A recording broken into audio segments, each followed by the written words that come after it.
ꯃꯌꯥꯝꯕꯨ ꯈꯨꯔꯨꯝꯖꯔꯤ ꯑꯩ ꯑꯦꯗꯚꯣꯀꯦꯠ ꯇꯔꯨꯟ ꯀꯨꯃꯥꯔ ꯁꯔꯈꯥꯏꯕꯝ ꯃꯨꯝꯕꯥꯏꯗꯒꯤ ꯑꯩꯈꯣꯏ ꯃꯩꯇꯩꯒꯤ ꯃꯔꯝꯗ ꯃꯩꯇꯩ ꯍꯥꯏꯕ ꯃꯩꯇꯩꯁꯤ ꯀꯔꯝꯍꯥꯏꯅ ꯍꯤꯡꯍꯟꯒꯅꯤ ꯈꯖꯤꯛꯇꯪ ꯑꯩꯈꯣꯏ ꯃꯌꯥꯝ ꯈꯪꯃꯤꯟꯅꯁꯦ ꯑꯗꯨꯅ ꯂꯤꯒꯦꯜ ꯄꯣꯏꯟꯠꯁꯀꯤ ꯃꯔꯝꯗ ꯑꯩꯅ ꯑꯈꯪꯕ ꯈꯔꯇꯪ ꯃꯌꯥꯝꯕꯨ ꯁꯦꯌꯔ ꯇꯧꯖꯕꯅꯤ ꯑꯩꯈꯣꯏ ꯍꯧꯖꯤꯛ 1930 ꯃꯤꯇꯩ ꯂꯥꯏꯅꯤꯡ ꯃꯤꯇꯩ ꯑꯄꯣꯛꯄ ꯂꯥꯏꯅꯤꯡꯍꯟ ꯅꯥꯎꯔꯤꯌꯥ ꯐꯨꯂꯣꯅ ꯔꯤꯚꯣꯂꯨꯁꯟ ꯌꯥꯝ ꯀꯟꯅ ꯍꯧꯒꯠꯆꯔꯝꯕꯅꯤ ꯑꯗꯨꯒꯤ ꯃꯈꯥꯗ ꯉꯁꯤ ꯑꯄꯣꯛꯄ ꯃꯔꯨꯞ ꯍꯥꯏꯅ ꯂꯤꯡꯖꯔꯝꯃꯦ ꯁꯦꯀꯦꯟ ꯋꯥꯔꯜड ꯋꯥꯔꯒꯤ ꯃꯈꯥꯗ ꯑꯩꯈꯣꯏꯒꯤ ꯃꯤꯇꯩ ꯃꯌꯦꯛꯁꯤ ꯅꯤꯡꯊꯤꯅ ꯆꯠꯅꯍꯟꯕ ꯉꯝꯈꯤꯗ꯭ꯔꯦ ꯑꯁꯤꯒꯤ ꯃꯈꯥꯗ ꯃꯅꯤꯄꯨꯔ ꯏꯝꯐꯥꯜꯗ ꯃꯩꯇꯩꯒꯤ ꯃꯔꯨꯞ ꯐꯣꯝ ꯇꯧꯔꯦ ꯂꯤꯡꯉꯦ ꯑꯁꯨꯝ ꯇꯧꯅ 1947ꯗ ꯕ꯭ꯔꯤꯇꯤꯁꯅ ꯑꯩꯈꯣꯏ ꯃꯅꯤꯄꯨꯔꯕꯨ ꯀꯤꯡꯗꯝ ꯄꯤꯔꯝꯃꯦ ꯍꯥꯏꯗꯅ 14 ꯑꯥꯒꯁ 1947ꯗ ꯂꯥꯎꯊꯣꯛꯄꯤꯔꯝꯃꯦ ꯑꯁꯨꯝꯅ ꯃꯅꯤꯄꯨꯔ ꯀꯟꯁꯇꯤꯇ꯭ꯌꯨꯁꯟ ꯑꯦꯛ 1947 ꯁꯦꯝꯈ꯭ꯔꯦ ꯁꯦꯝꯈꯤꯕꯩ ꯃꯈꯥꯗ ꯑꯩꯈꯣꯏ ꯃꯤꯇꯩꯁꯤ ꯌꯥꯝ ꯅꯨꯡꯉꯥꯏꯅ ꯊꯃꯣꯏ ꯆꯥꯎꯅ ꯂꯩꯖꯔꯝꯕꯅꯤ ꯑꯁꯤꯒꯤ ꯃꯈꯥꯗ ꯃꯄꯥꯟꯗ ꯂꯩꯍꯧꯔꯤꯕ ꯃꯤꯇꯩ ꯑꯁꯥꯝ ꯇ꯭ꯔꯤꯄꯨꯔꯥ ꯕꯪꯒ꯭ꯂꯥꯗꯦश की मैतेदी मणिपुर स्टेट कॉन्स्टिट्यूशन एक्ट 1947 कन्बीरमद्रे अदुमक्पु अखोई जामना मिते नायना ngasi jawha mite lon ngangdana yam harau tayamna अखोई लेजरी असigi मखादा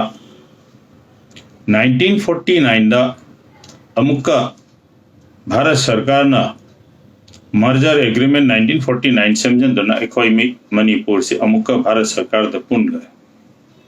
पुनबगी मखादा अखोई मैते से अतैसु चयतनरे असुम असुम चयतनना लेरकपदगी अखोइना हुजिक सिजनरीबा बांग्ला मयेक्सी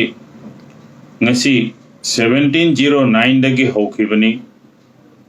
असुमना करमाइन दौना रिवाइव तौगने ना अखोइगे अहनजिंगना तौबिरम बसे अखोइगिदि जामना हाजनिंगाइनी चौकतनिंगाइनी असुमना मणिपुर दा 1978 दा मिते मयेक एक्सपर्ट कमिटी हाइदना मा सेमबगी मखादा 1980 दा मिते मयेक एक्सपर्ट कमिटी ना मयेक तरा निपान का रिकमेंड तौरे तौबगी माथा मणिपुर गवर्नमेंट ना मयेक कुंतरेत का रिकमेंड तौदना 1980 की गैजेट पब्लिकेशन तौरे मधुगी गैजेट अदुदा मयेक कुंतरेत लाखपसी मयामना ऑब्जेक्शन तौरे मिते जो सोइनारे हाइदना अदुसु मणिपुर सरकार ना गैजेट नोटिफिकेशन तौना क्लैरिफिकेशन तौरे असुमना मिते मयेक की मरमदा Guwahati high court Imphal high court bench तसु कयामा केस के जामा सिविल रिट पिटिशन चटनगरे अखोइना सुम थिजलकपदा 1992 दा अमुका 8 शेड्यूल दा अखोइगे मिते लॉन्च चलले जना कोई जामना हरावरे लाइबक थीबना मिते लोन मिते मयेक हाइनदी 8 शेड्यूल दा चनबीरमद्रे मणिपुरी लैंग्वेज हाइना चनबीरम असुमना अमुक्का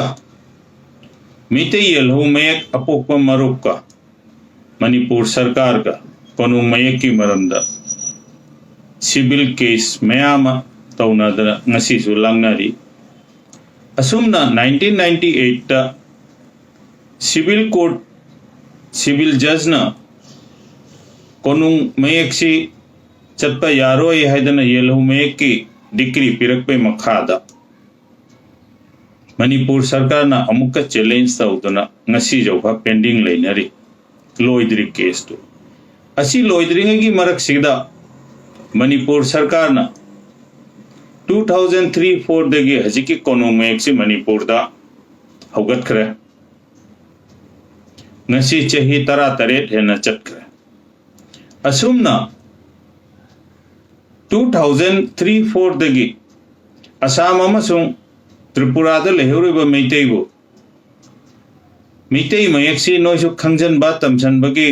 मथौ ताब्रा हाइना मणिपुर सरकारना ngasi जौबा करीमता याथंग तमजनजी खंजनजी हाइबगी मतेंग पीबा थौरम तौबा अमत्ता गवर्नमेंट रेजुलेशन लेत्रे असुना मपानदा लेरिबा मैतेइ अइखोय ngasi ngamdre अइखोय मैतेइ लोन ngang मैतेइ मयक खंगक्तरे ngasi asumna chahi kun kunthra gi makhada mapanda lehoriba Meitei Manipur दा चटलगा करीमता तौबा ngamar अइखोय मैतेइ gi puya मैतेइ gi asengba karino करीमता खंगदना अइखोय ji chayetna leirani asumna 2003 दा अइखोय gi Kangla Fort se amuka central government gi direction gi matung ingna Kangla archaeological charter haidana seme मधुगी Kangla archaeological charter दुगा guidelines पे विद जामना फजै थागनिंगाइनी असुमना मणिपुर सरकार ना कांगलाई पाकी मरमदा कांगला आर्कियोलॉजिकल चार्टर एक सेमगा मितेइ हाइबा मितेइ पुरुपसे मालेमदा लेरिबा मियोय पुनमक्ता करमायना खंगनगनी अइखोइना मालेमसेदा इन्वेंशन तौरंबा मैतेइ की सगोल कांगजे हजिक ब्रिटिश ना पोलो है ना खंगरिबा असुमना अइखोय मैतेइ ना मालेमदा इन्वेंशन तौना पिरंबसे असुगुंबा कयामन लेरि असुमना वर्ल्ड सुम जेंगकदा कांगला चार्टर ना अइखोय मैतेइ से लेरिबसे मुट खिपतारे इट इज इन एंडेंजर है रक्तना असुमना मणिपुर सरकार दा डायरेक्शन पिथबनी अदु मणिपुर सरकार ना ngasi jauba अइखोय मितेइ हाइबा मितेइ पुरुपसे करमायना रिहेबिलिट तौरगा कंस्ट्रक्टिव ओइना थमगनी वर्ल्ड हेरिटेज के अंडर द थमगनी नेचुरल हेरिटेज अमसुंग कल्चरल हेरिटेज करमना पुसन्ना प्रिजर्व तौना थमगनी हाइबसे करीमता तौबीत होजे यामना मरु ओइना लुरेबा लेरिबा अइखोय की मयेक असे खरा डिस्प्यूट नि हाइना अइखोय सुम खंगनरी अदो डिस्प्यूट ओइबा यानदबा मयामना हजिक अमुक्का सुमना चटखरदि ngasi chahi chahum dagi अइखोय मांगना लेबरेबा